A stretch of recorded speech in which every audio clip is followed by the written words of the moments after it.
Welcome back to the channel. Today I'm going to be talking about the electrical setup in my van. I've now been living in this van for 2 years and I've had the same electrical setup, and I went with the easiest possible electrical setup. I went with a power station, which is the Bluetti AC200 Max. I'm going to talk a little bit about why I went for that, how it's been, if I recommend it, and if you're about to start a van conversion, you're going to want to watch this because I think it's going to be useful if you're scared of the electrics. When I was planning my build, the electrical system kind of scared me and I didn't really know what to do.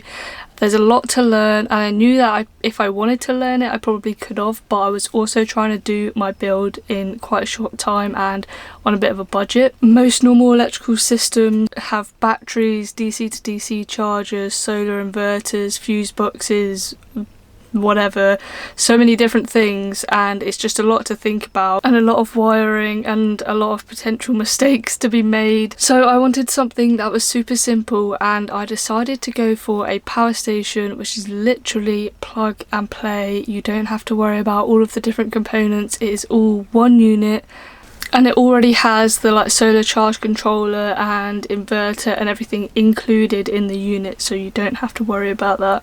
It's also a bit less permanent as well, and all of my wiring is accessible, so I can fix and change things when needed. And if I ever decide to do another van, I can easily take the power station out and put it in another van. So the setup I've got is simple. The Bluetti power station and 2 solar panels on the roof. The solar panels plug directly into the Bluetti and keep it going and keep it charged up whenever there is solar outside, which in the UK is sometimes a challenge, but I'll talk a little bit more about that later. And then inside the van I have everything plugged into the power station using the multiple different ports available. So I have the fridge wired into a 12-volt cigarette plug. That is the only bit of wiring I did, but that was really easy, and that goes into the 12-volt port. I have my lights, which are just running to one of the USB ports via a USB extension, and some LEDs on the roof. I have a few different wires, such as my phone charger, laptop charger, that can go into the ports, the USBs, the USB-C, and that just charges my devices directly. I can also charge camera batteries, drones, anything else I need to charge. I also managed to wire up my diesel heater into the power station, and if you're doing that, make sure you check what wires you need, because I've got a few different wires. There are probably easier ways to do it, but I managed to find some strange wires that connect it all. I do have a separate video on that, but I'm not sure if you want to take my advice. But it seems to have worked so far. For the whole winter I was heating up the van, and it actually doesn't really use that much power for the diesel heater. And when I want to use higher power appliances such as an air fryer, an induction stove, a blender, anything else, it's got a built-in inverter up to 2200 watts I think it is, so it can power pretty much anything else that you want to plug into there. There are multiple ways to recharge, as I just mentioned. Sometimes solar is a bit risky in the UK. In the summer it's usually pretty fine, but if you do have a couple of cloudy days and you're still using all of those devices that I just mentioned, it can drain within a couple of days. You just have to kind of go careful, check the weather, check what appliances you're using, maybe turn the fridge down a little bit. Don't cook with the air fryer for a couple days, you know, those sort of things. But when I do have that issue, I have some other ways to recharge. I can go to a campsite and use a campervan hookup plug to... I've got one that's a campervan hookup and an extension cable on the end. Then I can just plug the normal house plug charger for the Bluetti power station into that extension cable and charge that way. I also hooked up an inverter to my van battery, so I can charge whilst I'm driving, but I do have to go careful because it's not like a standard DC to DC charger which disconnects and only charges when your van battery is full, so I have to go careful with that. But that definitely comes in handy in the winter when there's no solar.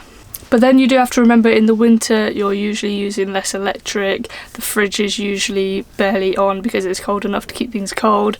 So yeah, you don't use as much kind of electric.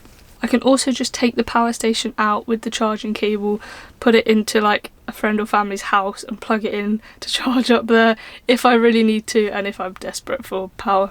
So after 2 years of using this power station, what do I think are some of the good things about it, and why do I think that if you're a beginner it's good for you to put into your van? So simplicity, it's super simple with the wiring. I barely had to do any actual wiring and cutting and fusing and God knows what. So yeah, if you're worried about doing all the wiring side of electrics in your camper van, then this is a good option for you. It's pretty portable, as I said, although it can be quite heavy, so you wouldn't really want to be carrying it in and out of the van that often. It's also expandable, so Bluetti do sell expansion packs for the battery, and I have been debating adding on some extra kind of battery storage power, I don't know what you call it, to my setup, but I've just not got around to it yet. Okay, but what are some of the downsides? Now, it can be a bit of an expensive route, although I would say that it's probably level with the amount of time that you would spend wiring compared to the time that it takes to install this. I've got mine in here.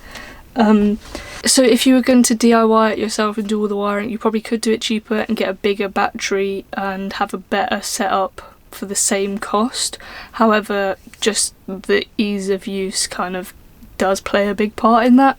As I said, it's heavy, you don't want to be carrying it around that often, but it is portable if you do need to take it somewhere. Another downside could be that if something goes wrong with it, it's probably likely that like the whole thing is broken rather than just like one component that you could take out and replace if you had the full electrical setup. So it might be harder to like replace certain parts, and you might have to just replace the whole thing, which hopefully hasn't happened to me yet and hopefully won't happen. Okay, there's a few positives, negatives, but have I actually had any problems with this battery setup? Yes, of course, I have had problems, and I'm not sure if it's down to the power station itself or just the lack of solar and making sure I'm actually monitoring the power that I use. In the winter especially, it does just kind of cut out. The cold really doesn't help. It doesn't keep charge as much, and if it kind of goes below 50, it's a very high chance that it will just cut out.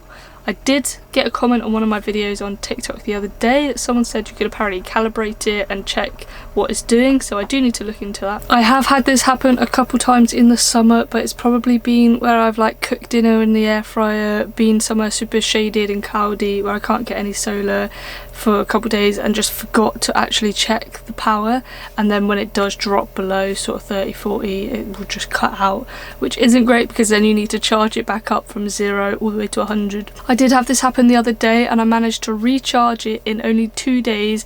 The first day was like mostly cloudy all day. I managed to have the fridge on super low and it recharged up to about sort of 35-40% that day, and then the next day I think there was a bit more sun and I managed to charge it back up to pretty much full.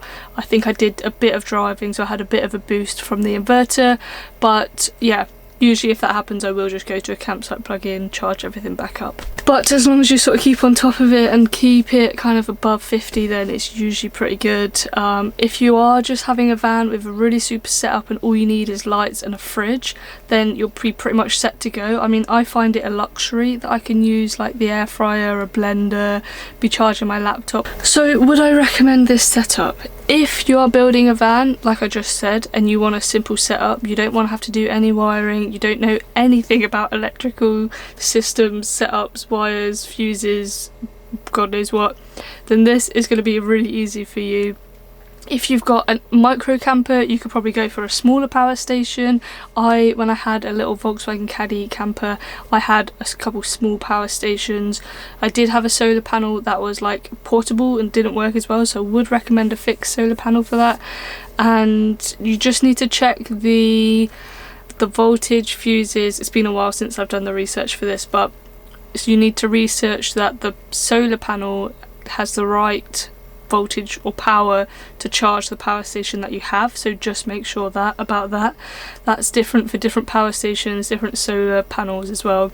And also with the smaller power stations, you could like literally put it in a bag, take it into a coffee shop and plug it in there. I did that all the time with my little one.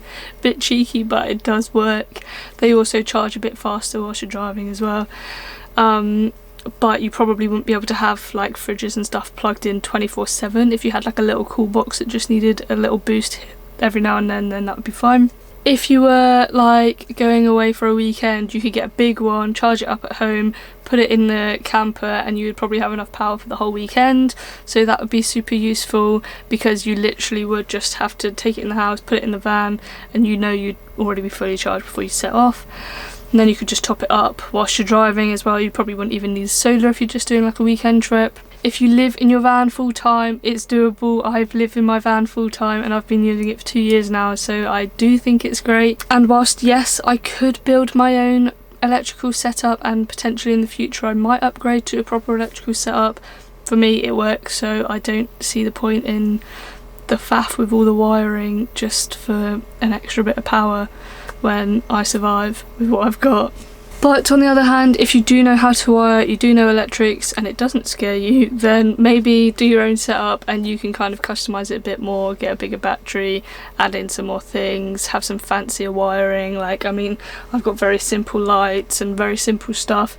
If you were going to have more things, then you probably would need a fuse box and all of that stuff, but I've managed to keep mine pretty simple, so I don't need that stuff. So I have zero regrets with choosing this power station to power my van for the last 2 years, and hopefully this has given you a little bit of an insight into if it's actually a good setup or not.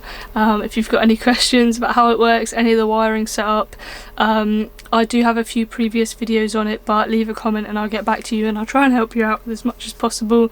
Also, just to note that this video is not sponsored or paid by Blue Yeti. Whilst I did make some content for them when I first got the power station, all opinions are my own and I do not work with them anymore, and yeah, I still would recommend it. So yeah, thanks for watching and I'll see you in the next video.